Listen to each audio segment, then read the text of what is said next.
नमस्कार, मैं पूजा भारतीय। हमने इस वीडियो के पहले की वीडियो में धुरा लेखा प्रणाली के बारे में पढ़ा था, कुछ प्रमुख शब्दों के बारे में पढ़ा था जो बार बार हमारे लेखे में आते हैं, यूज होते हैं, तो उनके बारे में जानना बेटर था। और कुछ बहुत ही नॉर्मल सी चीज़ें छूट गई हैं उसमें। मैंने सोचा था मैं उसके ऊपर एक वीडियो बनाऊंगी, पर मुझे लगता है कि वो इतना भी इम्पोर्टेंट नहीं है, तो थोड़ा आगे बढ़ते हैं। आज हम रोज नामचे के बारे में पढ़ेंगे, ठीक है। और कुछ किसी ने कमेंट करके बोला था बिजनेस के ऊपर, इकोनॉमिक्स के ऊपर शायद, और बैंकिंग के ऊपर कोई टॉपिक, उसके ऊपर वीडियो बनाने के लिए। तो ये टॉपिक जब खत्म हो जाएगा, यानी कि जो रोज नामचा जो मैंने स्टार्ट किया है, जब ये खत्म हो जाएगा तो मैं ज़रूर कोशिश करूंगी उस टॉपिक के ऊपर भी वीडियो बनाने की। तो आज का वीडियो फिलहाल स्टार्ट करते हैं। रोज नामचा क्या है इसके बारे में जानते हैं। तो इसके बारे में जानने के लिए सबसे पहले मैं स्टार्ट करना चाहती हूँ प्रारंभिक लेखों की पुस्तकों से, जिसके बारे में हम थोड़ा सा पढ़ चुके हैं, बस थोड़ा सा रिवाइज करेंगे क्योंकि इसका रिलेशन है हमारे आज के टॉपिक रोज नामचा यानी कि जर्नल से। ठीक है, तो वीडियो स्टार्ट करते हैं।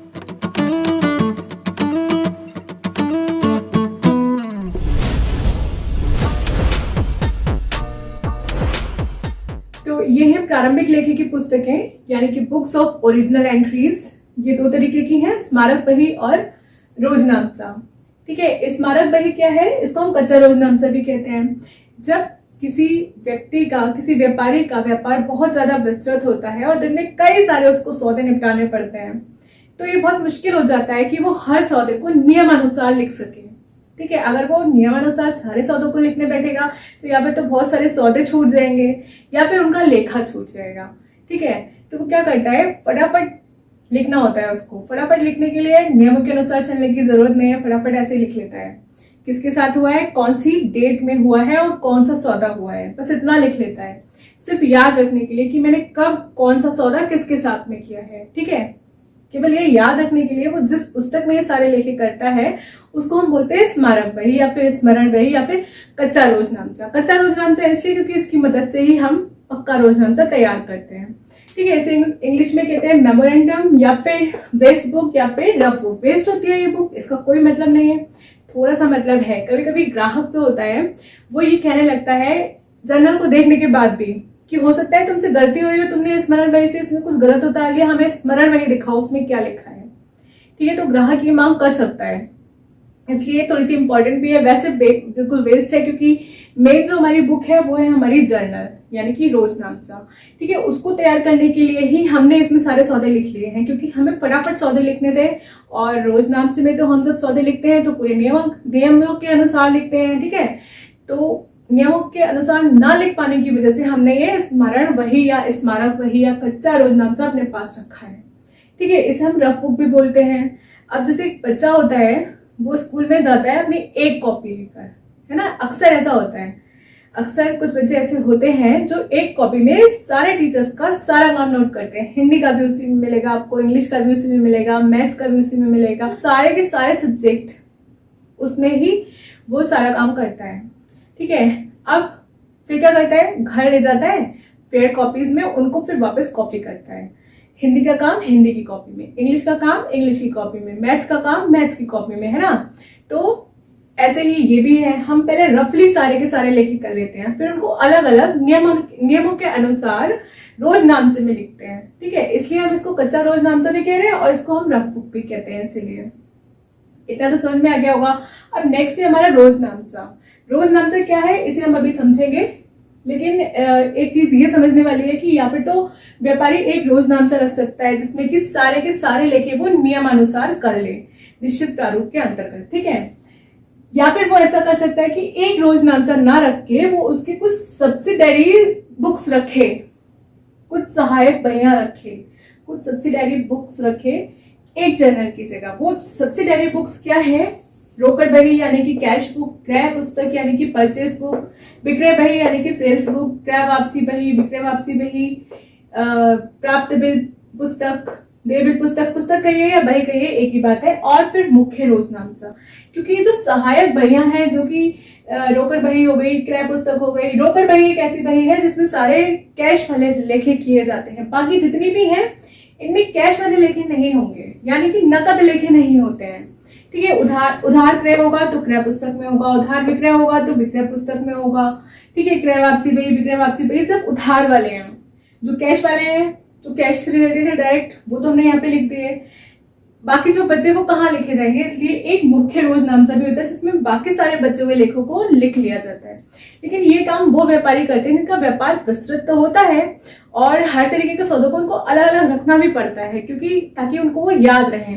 ठीक है, लेकिन उनके पास थोड़ा टाइम भी होता है ये सारी बुक्स को रखने के लिए, टाइम होना भी जरूरी है। ठीक, तो इनके बारे में हमने समझ लिया। अभी रोजनामचा है क्या, इसको जानते हैं थोड़ा सा।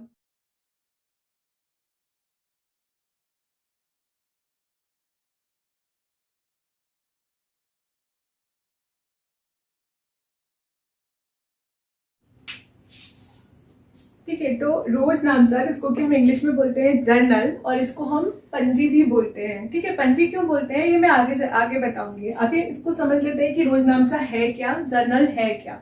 ठीक है, मैंने भी यहाँ पे लिखा है रोजनामचा। रोजनामचा, रोज का मतलब रोज से है ना, नामचा यानी कि लिखने से है, पुस्तकों को रखने से है। ठीक है, तो रोजनामचा से क्या मतलब हो गया, इसको रोज से समझो, दैनिक लेखे की पुस्तक। ठीक है, रोजनामचा से तो इसका क्या मतलब निकल रहा है, दैनिक लेखे की पुस्तक, यानी कि वो पुस्तक जिसमें कि व्यापार से संबंधित सारे लेखे रोज लिखे जाते हैं। ठीक है, उसको हम क्या बोलते हैं, रोजनामचा। ठीक है, रोजनामचा हो गया। अब इसको हम इंग्लिश में बोलते हैं जर्नल। इसको हम इंग्लिश में क्या बोलते हैं, जर्नल। अब ये जर्नल जो शब्द है ये बना है जर से। कौन से शब्द से बना है, जर से। और ये जो जर शब्द है ये कहां से आया है, ये है फ्रेंच भाषा का शब्द।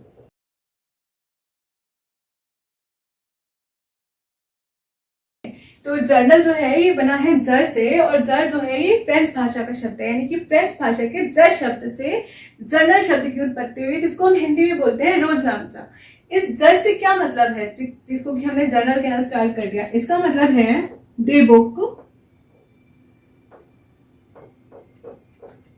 या फिर लॉग बुक या फिर डायरी।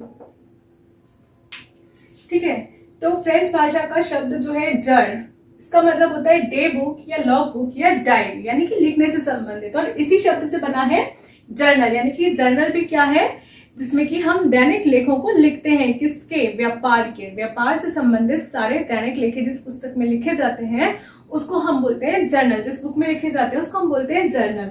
ठीक है, इसको हिंदी में बोलते हैं रोजनामचा। अच्छा, मैंने एक चीज और बताई थी कि इसको हम पंजी भी कहते हैं। क्यों कहते हैं पंजी, क्योंकि रोजनामचा में जो भी लेखे हम करते हैं उन लेखों को लिखना कहलाता है पंजीकरण, यानी कि जर्नलाइजिंग। ठीक है, तो रोजनामचे में लेखे लिखना क्या कहलाता है,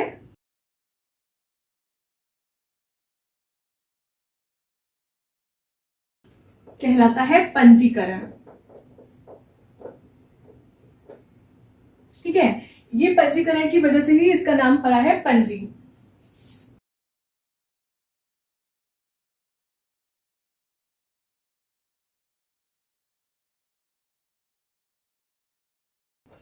अच्छा, इसका दूसरा पॉइंट क्या है कि ये जो रोजनामचा है ये लेखों की प्रधान पुस्तक है, यानी कि जितने भी लेखे किए जाते हैं उनमें ये प्रधान पुस्तक है।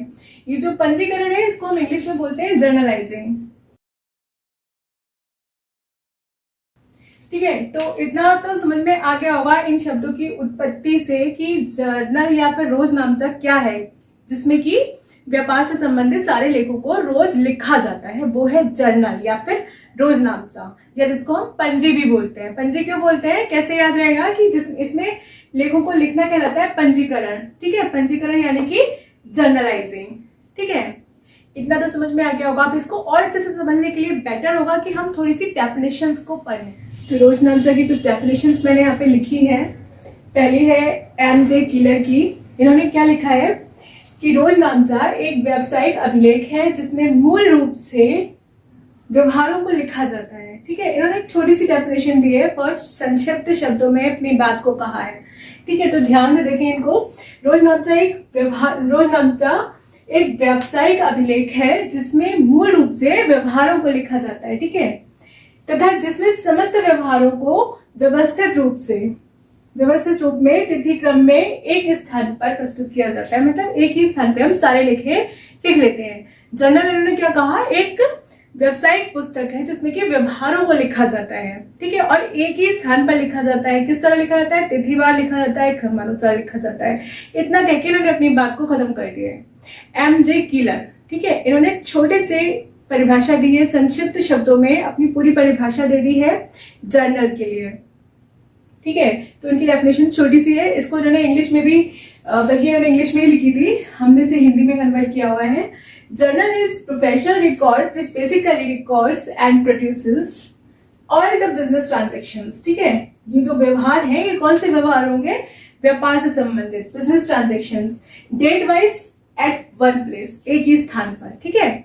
तो ये डेफिनेशन समझ में आ गई होगी। नेक्स्ट हम आगे बढ़ते हैं। कार्टर ने एक डेफिनेशन दी है, क्या रोजनामचा प्रारंभिक लेखक की प्रमुख पुस्तक है। हमने अभी पढ़ा था थोड़ी देर पहले, रोजनामचा लेखों की प्रमुख पुस्तक है ना, यानी कि मेन बुक है।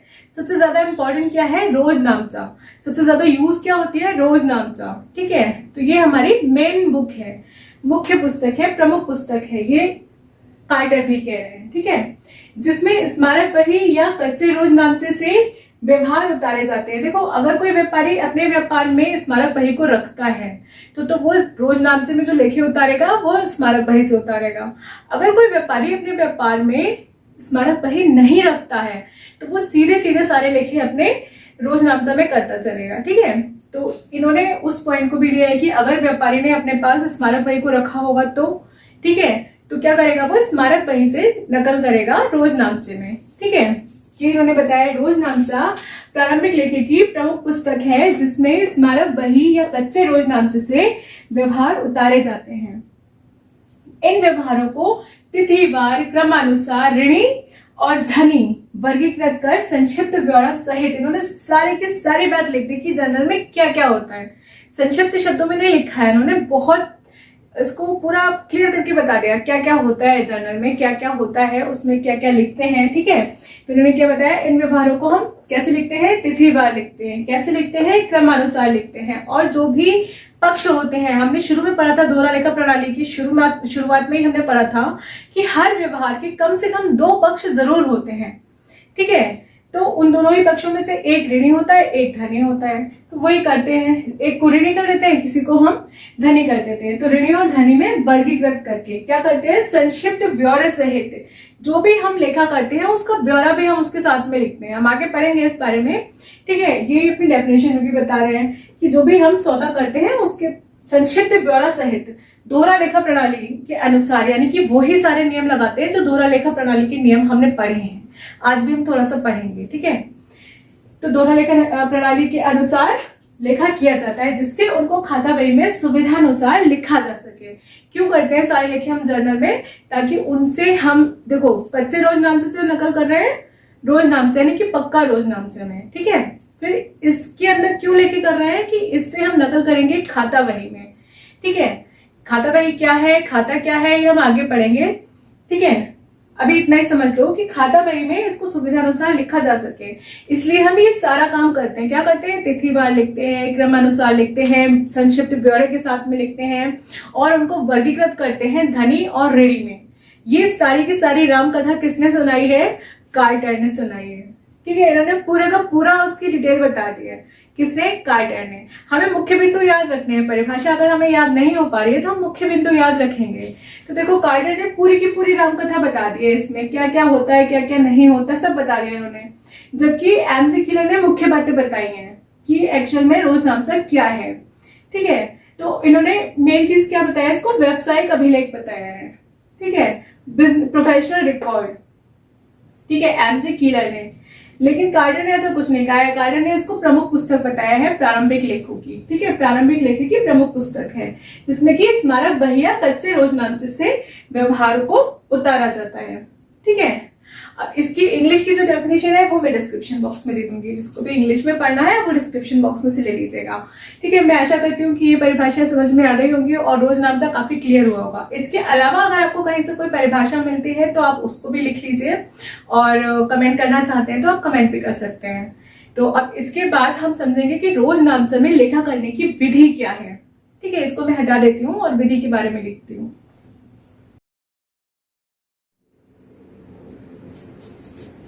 तो जर्नल में लेखा करने की विधि, मेथड ऑफ जर्नलाइजिंग।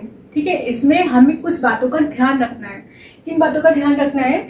एक तो हमें पता होना चाहिए खातों के प्रकार के बारे में, कि खाते कितने प्रकार के होते हैं। हमने पढ़ रखा है खाते 3 प्रकार के होते हैं, व्यक्तिगत खाता और अव्यक्तिगत खाते के अंतर्गत वास्तविक खाता और अवास्तविक खाता। ठीक है, personal account, real account, nominal account. ठीक, तो ये हमने पढ़ रखा है, ये हमको पता होना चाहिए। हमें ये पता होना चाहिए कि कौन सा खाता किससे, कौन सी चीज कौन से खाते से संबंधित है। ठीक है, तो हम थोड़ा सा पर्सनल अकाउंट, थोड़ा सा नॉमिनल अकाउंट, थोड़ा सा नॉमिनल तो बहुत ज्यादा नॉर्मल है, हमको वैसे समझ में आ जाएगा। जैसे किसी के व्यय हो गए, आय हो गई, लाभ हो गया, हानि हो गया, ऐसे से तो संबंधित होता है। तो अगर मुझे कोई वेतन दे रहा है तो ये मेरे लिए आय है, मैं किसी को वेतन दे रही हूँ तो ये मेरे लिए व्यय है। मुझे मजदूरी मिली तो ये मेरे लिए आय, मैंने मजदूरी दी तो ये मेरे लिए व्यय। वैसे मजदूरी व्यापारियों को मिलती नहीं है, वो देते ही हैं।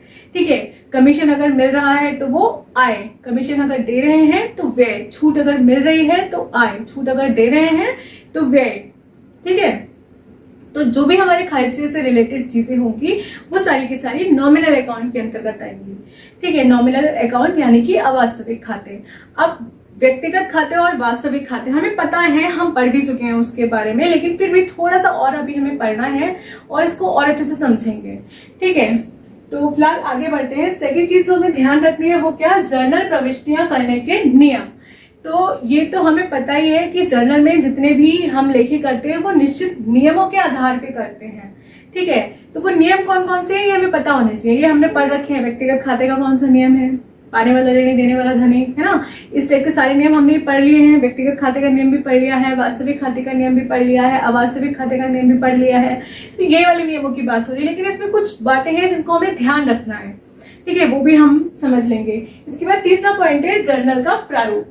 जर्नल किस प्रारूप के अंतर्गत हम लेखे करते हैं, वो प्रारूप क्या है, किस प्रारूप के अंतर्गत हमें लिखना है, उसके बारे में इसमें हम पढ़ेंगे। ठीक है, तो ये चीजें हमको पता होनी चाहिए जब हम कोई भी लेखा करने जाते हैं।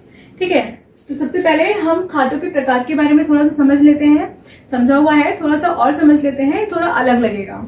ठीक है, तो इसको देखिए जरूर। खातों के प्रकार, इसको मैं हटा देती हूँ, खातों के प्रकार लिखती हूँ। तो लेखा करने की विधि को समझने के लिए जिन बिंदुओं पे हम ध्यान देते हैं उसमें पहला बिंदु है खातों के प्रकार, जो हम पढ़ चुके हैं ना। व्यक्तिगत खाते, वास्तविक खाते, अवास्तविक खाते। व्यक्तिगत खाते वो जो व्यक्तियों से संबंधित होते हैं, है ना। वास्तविक खाते वो जो वस्तुओं से संबंधित होते हैं, इसलिए वस्तु खाता भी कहते हैं इसको, संपत्ति खाता भी बोलते हैं इसको, है ना। वस्तुगत खाता या संपत्ति खाता या फिर वास्तविक खाता, या इंग्लिश में इसको बोलते हैं हम रियल अकाउंट या फिर असेट्स अकाउंट। ठीक है, या गुड्स अकाउंट।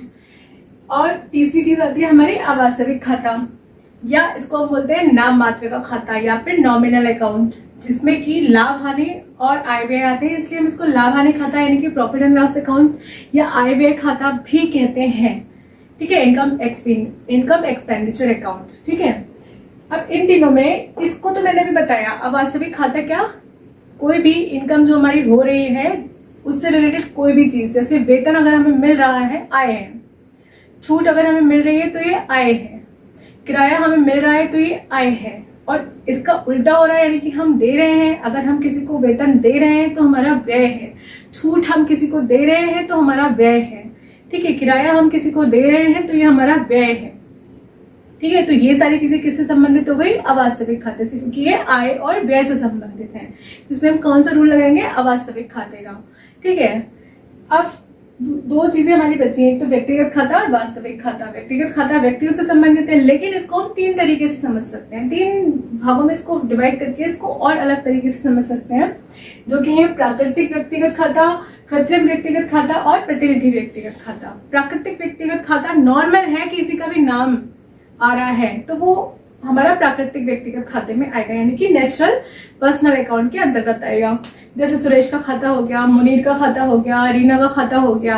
अच्छा, पर्सनल अकाउंट में जब भी किसी का नाम आता है तो उस नाम के साथ में हम खाता को ऐड नहीं करते, ठीक है। आप देखो यहाँ पे सुरेश खाता नहीं लिखा है, सुरेश का खाता। मुनीर खाता नहीं लिखा है, मुनीर का खाता। रीना खाता नहीं लिखा है, रीना का खाता। यानी कि किसी भी व्यक्ति के साथ में खाता नहीं जोड़ा जाता, नाम के साथ में खाता नहीं जोड़ते हैं, ठीक है। उसका खाता हो सकता है, वो खाता नहीं हो सकता, ठीक है। पूजा खाता नहीं हो सकती, पूजा का खाता हो सकता है, ठीक है। जैसे ये सुरेश का खाता है, मुनीर का खाता है, रीना का खाता है, ठीक है। ये जो खाते हैं इनमें क्या है कि किसी व्यक्ति का नाम हमें दिख रहा है ना, सीधे सीधे नाम दिख रहा है यहाँ पर, ठीक है। लेकिन यहाँ पर देखिए आप कृत्रिम में साहित्य भवन का खाता। साहित्य भवन क्या होगा, एक भवन तो होगा, है ना, लेकिन हमने एक नाम दिया है उसको साहित्य भवन, तो क्योंकि वहां पे नाम आ रहा है इसलिए वो एक व्यक्तिगत खाता है, ठीक है। इसलिए हम इसको बोलते हैं कृत्रिम, यानी कि आर्टिफिशियल, ठीक है। अब सांता इंटर कॉलेज का खाता। सांता इंटर कॉलेज भी एक कॉलेज होगा, उसकी एक बिल्डिंग होगी, है ना, बिल्डिंग ही तो होगी, बाकी कुछ लोग कर्मचारी तो होंगे, है ना। उन सबका खाता अलग अलग तो नहीं है ना, एक पूरी बिल्डिंग का खाता है, एक पूरे कॉलेज का खाता है, लेकिन वो कॉलेज ना होके, एक बिल्डिंग ना होके, वो एक व्यक्ति है, व्यक्तिगत खाते के अंतर्गत आ रहा है, क्योंकि किसी का नाम है सांता इंटर कॉलेज, ठीक है। जहां पे भी नाम आएगा वहां पे हम उसको खाता मान लेते हैं, इसलिए हम इसको बोलते हैं कृत्रिम। और जहाँ कोई व्यक्ति होता ही है, जैसे सुरेश हो गया, मुनीर हो गया, रीना हो गई, या जो भी किसी का नाम है, तो वो किसी का नाम व्यक्ति का है, यानी कि वो व्यक्ति है, ठीक है। तो ये दो चीज क्लियर हो गई होगी। अब नेक्स्ट है हमारा प्रतिनिधि, यानी कि जो रिप्रेजेंट करता है, रिप्रेजेंटेटिव, ठीक है। इसमें क्या है, आदत्य व्यय, उपार्जित व्यय, पूर्व दत्त व्यय और अनुपार्जित आय, ये सारी चीजें आती हैं। सॉरी, उपार्जित आय, ठीक है। अभी उपार्जित आय और अनुपार्जित आय क्या है, मेरे कहा था कुछ शब्द बीच में आएंगे, शायद हमने उस टाइम नहीं पढ़ा था, ठीक है। उपार्जित आय, अनुपार्जित आय क्या है। उपार्जित आय वो आय है जो कि हमने कमा तो ली है लेकिन अभी हमें प्राप्त नहीं हुई है, ठीक है। जो कि हमने अर्जित तो कर ली है, हमारे पूरे वर्ष की ये आय हमने अर्जित तो कर ली है लेकिन हमें अभी प्राप्त नहीं हुई है। जैसे हमने अपना कोई माल तो बेच दिया, किसी ने खरीद लिया, लेकिन उसका भुगतान उसने हमें अभी तक नहीं किया है, वो हमें वो करेगा, ठीक है। तो वो हमारी होती है उपार्जित आय, ठीक। जैसे आदत्य व्यय होते हैं ना, जो हमारे ऊपर होते तो हैं, जो हमारे होने ही है, हमको मालूम है, लेकिन हमने अभी तक किए नहीं है, हमको देने हैं, ठीक है। ऐसे ही बिल्कुल उसी का बिल्कुल उल्टा है ये उपार्जित आय। ये मिलना है हमको किसी से, ये हमने अर्जित कर ली है लेकिन अभी हमें प्राप्त नहीं हुई है। अनुपार्जित आय क्या है, जो कि हमें पहले ही प्राप्त हो चुकी है, ठीक है। मिलना अब चाहिए थी हमको लेकिन मिल चुकी है हमको पहले ही। अर्जित हमने अब करी है, सामान हमने अब दिया है उसको, किसी बंदे को हमने सामान बेचने के लिए कहा तो उसने पहले हमें भुगतान कर दिया, सामान बोला बाद में देते रहना, आप भुगतान अभी ले लो। तो अर्जित तो हमने पहले कर ली लेकिन कमाई हमने कब, बाद में, क्योंकि हमने उसको सामान बाद में दिया। मैं एक एग्जाम्पल लेके आपको समझा रही हूँ केवल, ठीक है। तो अनुपार्जित आय क्या है, जिसका कि भुगतान हमें पहले ही मिल चुका है। ऐसी आय जो कि हमने पहले ही अर्जित कर ली है, तो वो अब हमें, जो कि पहले हमें मिल चुकी है, तो वो अब हमें नहीं मिलने वाली, ठीक है। अगले वर्ष की जो आय हमें मिलने वाली थी वो हमें इसी वर्ष में मिल गई, तो वो हो गई हमारी अनुपार्जित आय, ठीक है। हमें इस वर्ष में जो आय मिलने वाली थी, जो वो अभी तक मिली नहीं है लेकिन वो है हमारी, हमें मिलेगी, वो होती है हमारी उपार्जित आय, ठीक है। ये दोनों क्लियर हो गए होंगे और ये तीनों भी क्लियर हो गए होंगे कि प्राकृतिक क्या है, कृत्रिम क्या है और प्रतिनिधि व्यक्तिगत खाते क्या है, ठीक है। नेक्स्ट है हमारा वास्तविक खाता। वास्तविक खाता वस्तुओं से संबंधित होता है। वस्तुएं भी दो तरीके की होती हैं, कई तरीके की बताई है मैंने आपको, है ना। बनावटी वस्तुएं भी बताई हैं शायद, है ना, और मूर्त भी होती है, अमूर्त भी होती है। तो यहाँ पे मूर्त और अमूर्त की बात हम कर रहे हैं। मूर्त संपत्तियां कौन सी होती है, अच्छा, जब भी हम वास्तविक खाते की बात करते हैं तो मैं हमेशा कहती हूँ वो चीजें जो हम देख सकते हैं, जो हम छू सकते हैं, जिनका कोई बाजार मूल्य होता है, वो हमारे वास्तविक खाते से संबंधित होती है। लेकिन कुछ वस्तुएं ऐसी होती है जिनका मूल्य तो होता है लेकिन ना तो हम उन्हें छू सकते हैं और ना ही उन्हें देख सकते हैं, ठीक है। तो ये उन्हीं से रिलेटेड है। मूर्त तो वही हो गए जो कि हम देख सकते हैं। मूर्त यानी कि टेंजिबल, TANGIBLE, टेंजिबल, मूर्त संपत्ति यानी कि टेंजिबल असेट। वास्तविक खाते की बात हो रही है तो मूर्त वास्तविक खाता यानी कि टेंजिबल रियल अकाउंट। ये क्या होता है, जिसे देखा, छुआ और मापा जा सके तथा जिसमें क्रय विक्रय किया जा सके। ठीक है, हम इसमें क्रय विक्रय भी कर सकते हैं, इसको छू भी सकते हैं, इसको देख भी सकते हैं और इसका मूल्य को माप भी सकते हैं। लेकिन जो अमूर्त हमारा वास्तविक खाता है, अमूर्त यानी कि इनटेंजिबल, इसमें क्या होता है, इसे ना तो हम देख सकते हैं और ना ही इसे हम छू सकते हैं, लेकिन किसी भी वक्त इसके भौतिक मूल्य को मुद्रा में हम कन्वर्ट कर सकते हैं। ठीक है, बदल सकते हैं आप। जैसे इसमें एग्जाम्पल, इसके एग्जाम्पल तो पता ही है ना, भवन हो गया, भूमि हो गई, कमरा हो गया, पंखा हो गया, फर्नीचर हो गया, मशीन हो गई, ये सब किसके एग्जाम्पल है, मूर्त वास्तविक खाते के। अमूर्त वास्तविक खाता जिसको कि हम छू नहीं सकते, देख नहीं सकते, लेकिन जिसके मूल्य को हम परिवर्तित कर सकते हैं मुद्रा में। ठीक है, वो कौन कौन सी चीजें हो गई, जैसे हमारे पेटेंट्स हो गए, ख्याति, गुडविल हो गई हमारी, गुडविल क्या, जो हमने कमाई हुई है, साख हो गई हमारी। ठीक है, विश्वास, साख का दूसरा मतलब होता है विश्वास। ठीक है, गुडविल का मतलब ये हो गया, हमने कोई प्रोडक्ट्स बनाए, ठीक है, और वो हमने बेचे तो लोगों ने तुरंत खरीद लिए, क्योंकि हमारी गुडविल अच्छी है, लोगों को पता है इनके प्रोडक्ट्स अच्छे ही होते हैं, तो वो हमारी गुडविल हो गई। साख क्या हो गई, हमने किसी से लोन मांगा तो बंदे ने तुरंत दे दिया, उसको पता है ये तुरंत हमें टाइम पर ही लौटाएंगे, जो ही टाइम हमको देंगे बल्कि उससे पहले ही लौटा देंगे, तो उसने कोई आनाकानी नहीं करी हमें लोन देने में, उसने तुरंत हमें लोन दे दिया, ये हमारी साख है। ठीक है, साख क्या है, इसको हम विश्वास भी बोलते हैं। तो साख क्या है, गुडविल क्या है, यानी कि ख्याति क्या है, ये समझ में आ गया होगा। ठीक है, पेटेंट्स, हमने कोई चीज बनाई और हमने उसका पेटेंट ले लिया कि अब ये चीज सिर्फ हम ही बनाएंगे और कोई नहीं बना सकता, अगर कोई और बनाता है तो फिर उसके ऊपर केस किया जाएगा, हमारी चीज तुम कैसे बना रहे हो, हमारा प्रोडक्ट है, हमने सब कुछ खोजबीन करी है, हम बना रहे हैं, तुम कैसे बना रहे हो। ठीक है, तो ये हमारे पेटेंट हो गए, ऐसे ब्रांड। ठीक है, लेकिन इनको हम अगर किसी का पेटेंट हम ले लेते हैं तो हम भी वो काम कर सकते हैं। ठीक है, तो पेटेंट को लिया जाता है, इसका क्रय विक्रय नहीं होता है, इसको मूल्य में परिवर्तित किया जाता है। कॉपीराइट हम ले सकते हैं, बेच खरीदते नहीं है। ठीक है, तो क्रय विक्रय नहीं होता, इनको हम मूल्य में परिवर्तित कर सकते हैं। ठीक, और जबकि इनका हम क्रय विक्रय कर सकते हैं, यानी कि कोई वस्तु किसी को बेच दी, कोई खरीद ली, ऐसा करते हैं, है ना। तो ये चीज क्लियर हो गई होगी। अब एक पॉइंट क्लियर हुआ, सेकंड पॉइंट हमारा क्या है, जर्नल में लेखा करने के नियम भी हम पढ़ चुके हैं। थोड़ा सा उसमें कुछ बिंदुओं को याद रखने की जरूरत है, उन बिंदुओं को समझ लेते हैं कि कैसे हम रूल्स को अप्लाई करते हैं। ठीक है, इसको मैं हटा देती हूँ। तो पहला पॉइंट हमारा क्लियर हो गया होगा। नेक्स्ट पॉइंट हमारा है जर्नल में लेखा करने के नियम हम सारे पढ़ चुके हैं, वही सारे नियम हम दोबारा से नहीं पढ़ेंगे। कौन कौन से नियम हमने पढ़े थे, व्यक्तिगत खाते का नियम हमने पढ़ा था, क्या पढ़ा था, पाने वाला व्यक्ति ऋणी और देने वाला व्यक्ति धनी, debit the receiver credit the giver, है ना। वास्तविक खाता यानी कि रियल अकाउंट का हमने क्या नियम पढ़ा था, debit what comes in, credit what goes out.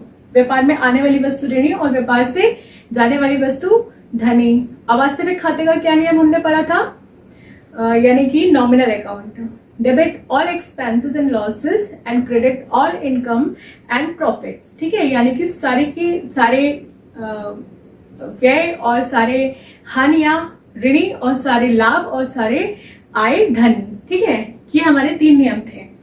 वही वाले नियम हमें अप्लाई करने हैं, लेकिन उनको अप्लाई करने के लिए कुछ पॉइंट्स हमको याद रखने होते हैं। वो कौन कौन से हैं, पहले तो सबसे हम देखेंगे कि जो भी व्यवहार हमारे व्यापार में हो रहा है उसमें कौन कौन से 2 खाते प्रभावित हो रहे हैं। जैसे सपोज हमने किसी को माल बेचा, अब हमने माल बेचा, एक व्यवहार हुआ। ठीक है, इस व्यवहार में कौन से 2 खाते प्रभावित हो रहे हैं, ये हमें देखना पड़ेगा। तो जब हम किसी को कोई माल बेच रहे हैं और उससे हमें रुपए मिल रहे हैं, तो हम ये देखेंगे कि कौन से 2 खाते प्रभावित हुए। तो एक तो हमारी सेल्स हो रही है, यानी कि हमारे पास से माल जा रहा है किसी के पास में, और किसी के पास से हमारे पास क्या आ रहा है, रोकड़ आ रही है। ये 2 खाते प्रभावित हो रहे हैं। ठीक है, तो हमें ये पहचानना पड़ेगा कि कौन से 2 खाते प्रभावित हो रहे हैं। उसके बाद सेकेंड चीज क्या, प्रभावित खातों के प्रकार कौन कौन से हैं। फिर हम ये देखेंगे कि वो कौन से प्रकार के हैं, ताकि उनके ऊपर हम नियम अप्लाई कर सकें। ठीक है, तो हमने जब ये देखा कि हमारे पास से कोई चीज जा रही है, तो वो क्या चीज हो गई, वस्तु हो गई। वस्तु किससे संबंधित है, वास्तविक खाते से संबंधित है। हमारे पास आ क्या रहा है, रोकड़ आ रही है। रोकड़ किससे संबंधित है, ये भी वास्तविक खाते से संबंधित है।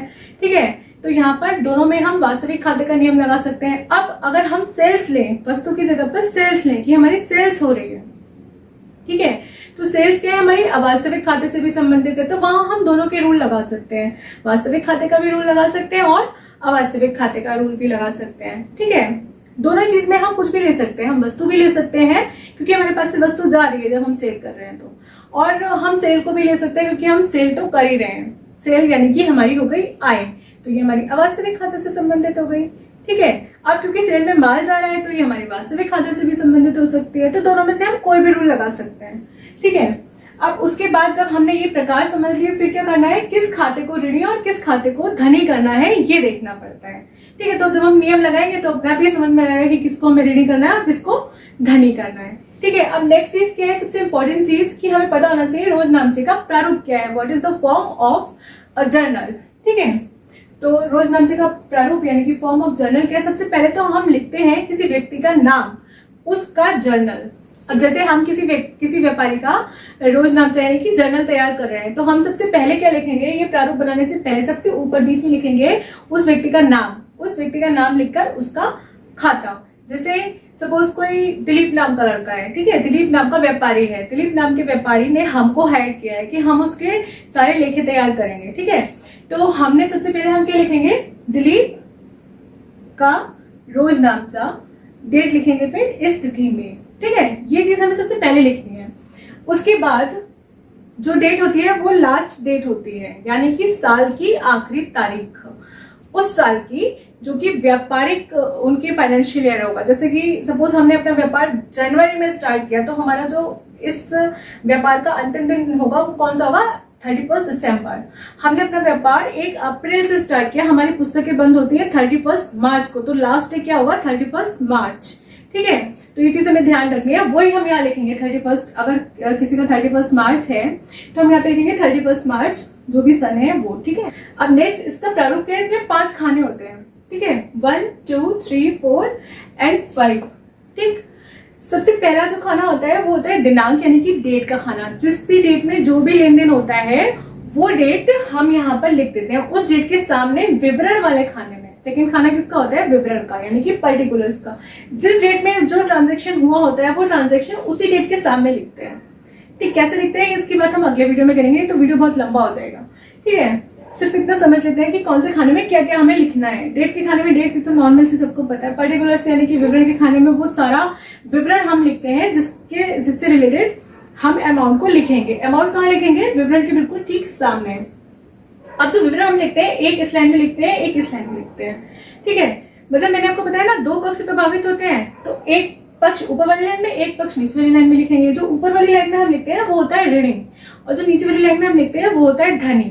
ठीक है, तो जब हम रुपए डालेंगे तो रुपए देखो आप, मैंने यहाँ पे लिखा हुआ है अमाउंट में ऊपर ऋणी, यहाँ पे लिखा है ऊपर धनी, यानी कि ये वाला जो कॉलम है, ये वाला जो खाना है ये है ऋणी का।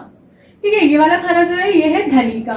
तो जो भी हमारी ऋणी से संबंधित अमाउंट होगी, मैंने बताया पहली वाली लाइन में हम ऋणी लिखेंगे, तो ऋणी से रिलेटेड जो भी अमाउंट होगी वो इसके ठीक सामने ऋणी में लिखेंगे, ऋणी वाले खाने में। ठीक है, उसके बाद सेकेंड लाइन, जो फर्स्ट लाइन होगी हमारी, जैसे एक लाइन यहाँ पर आएगी जिसको कि हम करेंगे ऋणी यानी कि डेबिट, दूसरी लाइन यहाँ पर आएगी, जो हम यहाँ पे लाइन्स लिखते हैं ना, जो ऋणी वाली लाइन होती है वो दिनांक की लाइन से बिल्कुल सटा के बिल्कुल उसके पास में लिखते हैं। ठीक है, लेकिन जो क्रेडिट वाली लाइन होती है, धनी वाली लाइन होती है, वो थोड़ा सा आगे करके लिखते हैं। तो एक लाइन तो यहाँ आ जाएगी ऋणी और एक लाइन यहाँ आ जाएगी धनी वाली। तो जो अमाउंट ऋणी से संबंधित होगी उसको हम ऋणी के सामने यहाँ लिखेंगे। ठीक, जो अमाउंट धनी से संबंधित होगी उसको धनी के सामने यहाँ लिखेंगे।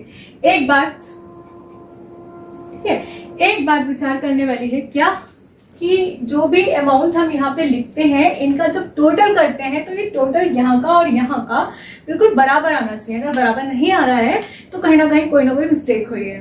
ठीक है, तो प्रारूप तो थोड़ा बहुत समझ में आ गया होगा, इसको नेक्स्ट वीडियो में हम और अच्छे से समझेंगे जब हम इसमें प्रविष्टियां डाल के देखेंगे, करके देखेंगे। ठीक है, प्रविष्टियां क्या होती है, जिसमें हम लिखा करते हैं उसको हम प्रविष्टि कहते हैं। तो इसमें जब हम प्रविष्टियां यानी कि जर्नल एंट्रीज करके देखेंगे तो उसको और अच्छे से समझ में आएगा आपको। ठीक है, तो कुछ इंपॉर्टेंट चीजें हैं जो नेक्स्ट वीडियो में हम समझेंगे, और इसमें कैसे लेखा करना है ये भी हम नेक्स्ट वीडियो में समझेंगे। तो मिलते हैं नेक्स्ट वीडियो में, थैंक यू।